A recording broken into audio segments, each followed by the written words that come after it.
Vamos a hablar ahora de los nuevos esquemas de quimiorradiación, que a lo mejor ya no son tan nuevos, porque ya llevamos unos años viéndolos, pero es verdad que es difícil enfocar a qué pacientes podemos tratar con unos y a cuáles con otro, y va a seguir siendo difícil en el futuro, como vais a ver a continuación. Esta es la estrategia de tratamiento que teníamos en la era pre-TNT. Como veis, la quimiorradio convencional, seguida de cirugía. Con esta estrategia encontrábamos que teníamos solamente un 5% de recaídas locales, lo cual está muy bien, pero cuando miramos otros aspectos vemos que hay un 25% de pacientes con una recaída a distancia. Esto se intenta solucionar adelantando la quimioterapia, haciendo la Total Adjuvant Therapy, y por otro lado tenemos complicaciones, efectos adversos derivados de los tratamientos locales. Por eso se está planteando hacer una desescalada de los tratamientos locales. Por un lado, plantear hacer watch and wait, evitando la cirugía, u omitir la radioterapia en ciertos casos. Tenemos claras ventajas de hacer Total Adjuvant Therapy, y es que vemos que hay un beneficio en supervivencia libre de metástasis, hazard ratio 0,81, así como en tasa de respuestas completas patológicas. Es verdad que en cuanto a supervivencia global no se alcanzaba la significación estadística en este metaanálisis, pero hay datos de algún estudio más reciente donde sí vemos beneficio en supervivencia global. Y aquí lo importante es, sabiendo que la estrategia de TNT es mejor que la quimiorradio convencional, ver si hay diferencias entre los diferentes esquemas que podamos aplicar a diferentes pacientes. Para eso os traía este caso muy rápidamente. Varón, 67 años, sin antecedentes de interés, que a raíz de un cuadro de molestias se realiza una colonoscopia donde se ve una tumoración en recto medio de 8 centímetros, compatible con adenocarcinoma, sin inestabilidad de microsatélites, no hay metástasis, analítica normal, metabolizador normal para DPD, y se hace esta resonancia donde vemos la tumoración, a ver, aquí, donde vemos esta tumoración en recto medio de unos 8 centímetros aproximadamente, que como veis en algunos puntos llega a invadir los tejidos pericolorrectales, superando la pared del colon, por lo que sería un estadio T3, y como veis hay algunas adenopatías en el mesorrecto, concretamente se veían 7, por lo que este tumor lo clasificamos como T3N2M0, estable, no se veía invasión del margen de resección circunferencial, no había ganglios laterales ni tampoco había invasión vascular extramural. Entonces, teniendo en cuenta las características de este paciente, yo os preguntaría que cuál de las siguientes opciones que os está saliendo, si escaneáis, por favor, la imagen para responder a la pregunta, ¿cuál elegiríais? Así que coged los móviles y, por favor, responder. Es complicada, la pregunta. Fijaros, las opciones son esquema rápido, esquema PRODIS 23, esquema OPRA con quimioterapia de inducción, con quimioterapia de consolidación, FOLFOX con quimiorradioterapia selectiva u otros.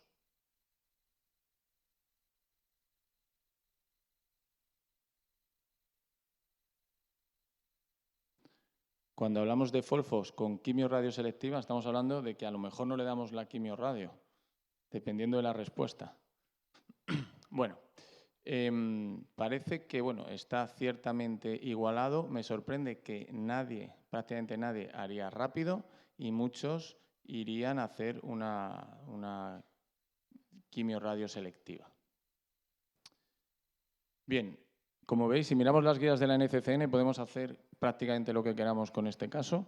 Podemos hacer cualquiera de las opciones que hemos planteado. Justo la opción de hacer una quimioterapia y valorar radioterapia en función de la respuesta, para mí es la más conflictiva, pero lo discutiremos más adelante. Entonces, estos son los dos esquemas de tratamiento de TNT seguido de cirugía más conocidos, porque tenemos dos ensayos clínicos fase 3. Como veis, aunque son TNT, no tiene nada que ver uno con otro. En el estudio PRODIGE se administra una quimioterapia más intensiva con irinotecan, mientras que en el estudio rápido solo se utiliza FOLFOX. La radioterapia también es más intensiva en el estudio PRODIGE, es la convencional, mientras que en el estudio rápido la radioterapia es de ciclo corto, y además en el estudio PRODIGE se utiliza una quimioterapia de inducción, mientras que en el estudio rápido es de consolidación.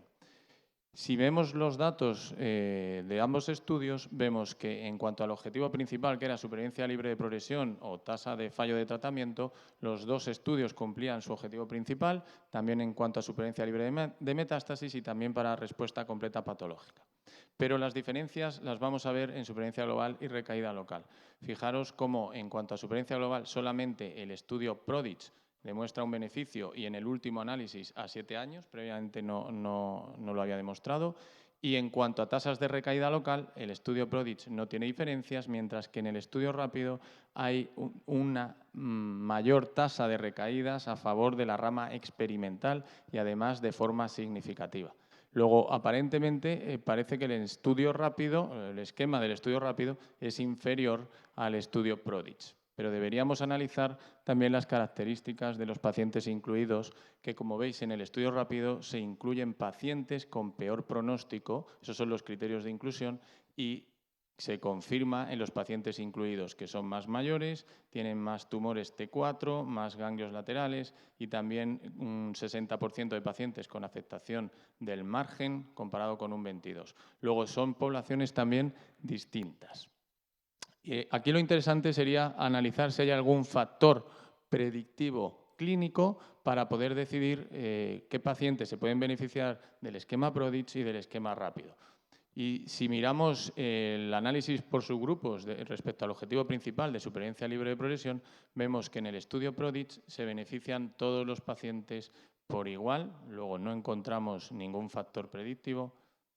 Y cuando miramos los datos del estudio rápido, ocurre algo parecido, pero si nos fijamos en los ganglios laterales, vemos que cuando hay ganglios laterales, la Hazard ratio supera el 1, favoreciendo al menos la hipótesis o la duda de que estos pacientes podrían no beneficiarse respecto del esquema rápido. Además, cuando vemos el riesgo de recaída, vemos que aparte del esquema rápido, la afectación ganglionar lateral es también un factor de riesgo para recaída local. Por lo tanto, podríamos plantearnos si estos pacientes realmente, específicamente, no se benefician de este esquema de tratamiento. Lo de los ganglios laterales no es nuevo, ya se había descrito previamente. Aquí os traigo un estudio de 2019 donde se ve que la afectación lateral ganglionar aumenta el riesgo de recaída local sin presentar un incremento en recaída a distancia. Luego, quizás en estos pacientes parece razonable incrementar el tratamiento a nivel local, ya sea con quimio-radio convencional o probablemente con cirugía a ese nivel. Otros factores de riesgo de mayor recaída local son, por ejemplo, la afectación del margen de resección circunferencial por resonancia, que como veis, pues, incrementa el riesgo fundamentalmente de recaída local, aunque también a distancia. ¿Quiere esto decir que siempre debemos administrar entonces el esquema PRODIGE porque el rápido parece inferior? Pues fijaros, yo creo que no, porque hay ciertos pacientes, como los incluidos en el estudio PROSPECT, con unas características específicas, donde la recaída local sin recibir radioterapia o utilizando radioterapia selectiva era realmente baja, del 2%. Luego, hay que analizar todos estos factores para decidir el tratamiento. Y la segunda cosa que os quería comentar respecto a los tratamientos es si es mejor hacer una quimioterapia de inducción o una quimioterapia de consolidación.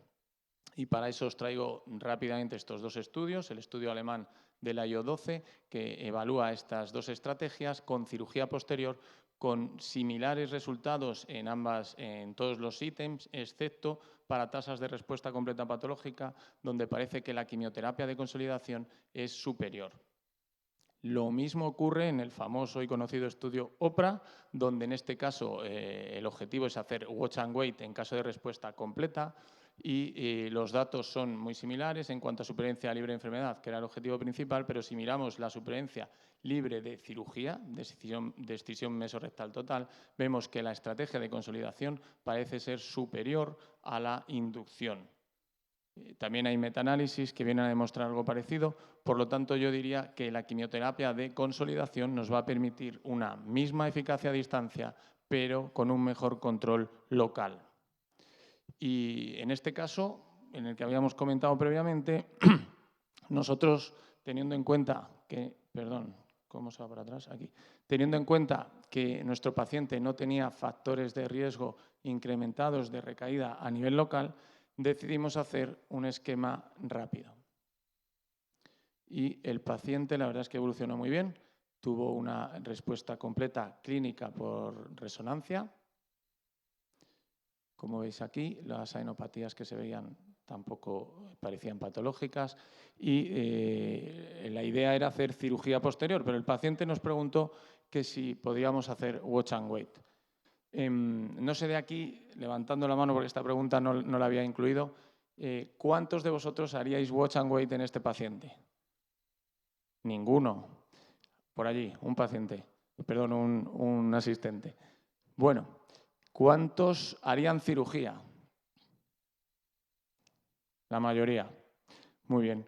Me parece muy razonable esta última opción. La de hacer watch and wait me parece una opción que podíamos discutir con el paciente, explicarle los datos que tenemos hasta ahora, que no tenemos ensayos clínicos aleatorizados, pero viendo que hay una respuesta completa con un seguimiento estrecho, se podría plantear. Aunque yo comentaba esta pregunta para insistir en que creo que lo de hacer watch and wait había que plantearlo desde el principio con el paciente para que en caso de que el paciente esté de acuerdo, quizás yo plantearía un tratamiento con quimio-radioterapia habitual, concurrente, en lugar de un esquema rápido. No sé, ¿ha desaparecido la presentación? Vale. Y bueno, tenía otra preguntilla, no sé si vamos bien de tiempo. Simplemente el mismo paciente con un estadio T4 y con afectación del margen, pues probablemente yo no haría este esquema y haría una quimio-radio habitual, ¿no? Concurrente.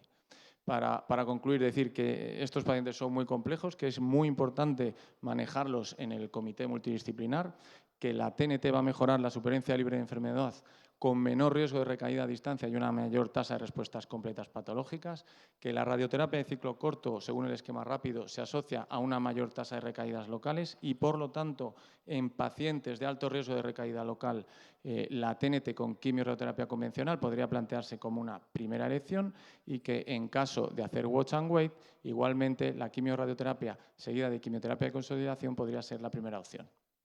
Y bueno, por último, pacientes con riesgo bajo y adenocarcinoma de recto medio alto, la administración de quimioterapia y radioterapia selectiva podría ser una alternativa si no planteamos hacer watch and wait. Esto es todo.